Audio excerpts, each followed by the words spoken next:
Unti-unti nang nararamdaman ang mas lumalamig na panahon dahil sa hanging amihan.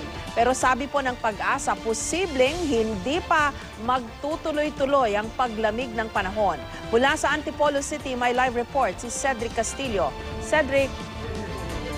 Yes, Jessica, pagka ganitong ilang buwan na rin tayo nagtiis sa init, pagka lumalamig na yung panahon, marami-rami sa atin yung sabik-sabik na lumamig yung panahon. At gaya nga nabanggit mo, sabi ng mga eksperto ay dahil hindi daw nagpipik pa ang hanging amihan, asahan daw na sa mga susunod na araw, literal na ang panahon ay sala sa init, sala sa lamig. Ayan na, hindi mo man nakikita pero tiyak unti-unti nang kinikiliti ka ng malamig na simoy ng Kapaskuhan. Sa jeepney at FX stop na ito sa pusod ng Quezon City, saksakan man ang alinsangan kapag tirik na tirik ang araw. Heto't sa gabing ito, formatics at feeling nasa Baguio ang ilang naroon. Mas masarap malamig, siyempre. Bakit ba? Para tipid sa kuryente, lalo na pag nasa bahay. Sa mainit siyempre. Mas mainit? Bakit po? Kasi pag mainit, lagi kang pinapawisan, siyempre kailangan ng katawan natin yun. Pag malamig ang katawan, hindi nagre-react sa kaya malamig kausap mga tao. O, di ba? Hindi mainitin ang ulo.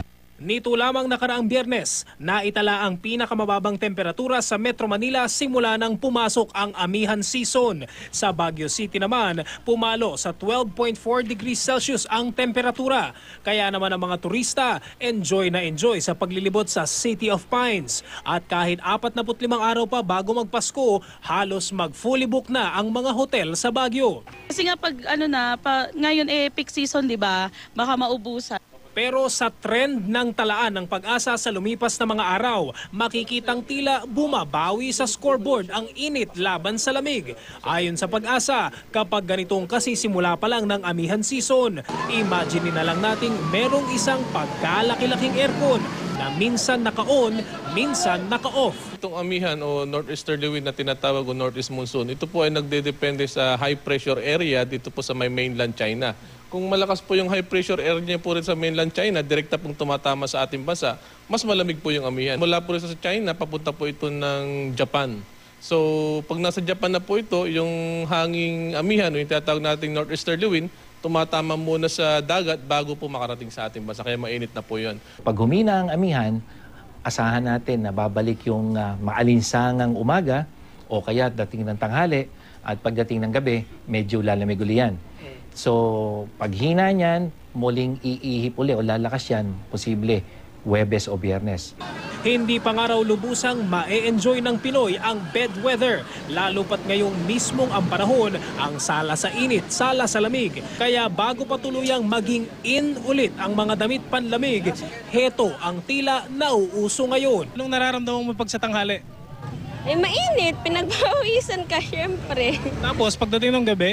Malamig. Siyempre yung kadalasan, basta ganyan nag-iiba-iba yung weather natin, kakasakit yung mga tao, diba? Kagaya ko, malat-malat pa ako. Yung Disyembre natin at Enero, kung matutuloy itong mahinang El Nino, hindi magiging kasing lamig kung ikukumpara mo nung mga nakaraang taon na walang epekto at walang El Nino. Jessica, base sa datos ng The Weather Company ay isang shallow low pressure area ang minamataan ngayon, east o silangan ng Visayas. Pero hindi naman daw inaasahan na magiging bagyo ito. Yun nga lang, sa mga susunod na araw ay posible raw na magdulot ito ng pagulan sa mga area ng Bicol at Visayas. Jessica. Napansin ko, Cedric, meron kang inner shirt. Ano ba yan? Formal lang ba yan o talagang malamig din dyan sa Antipolo? Cedric. Oo, dito sa area na to, Jessica, medyo overlooking na tayo nung may kalamigan na nga dito sa bahaging ito ng Antipolo, and considering sinabi nga ng Pag-asa, medyo tumataas pa ulit itong temperature sa mga lumipas sa mga araw, and expect natin sa mga susunod na araw din naman posible na lumamig pa rin, Jessica. In any case, bagay sa'yo. Maraming salamat sa'yo. Cedric Castillo.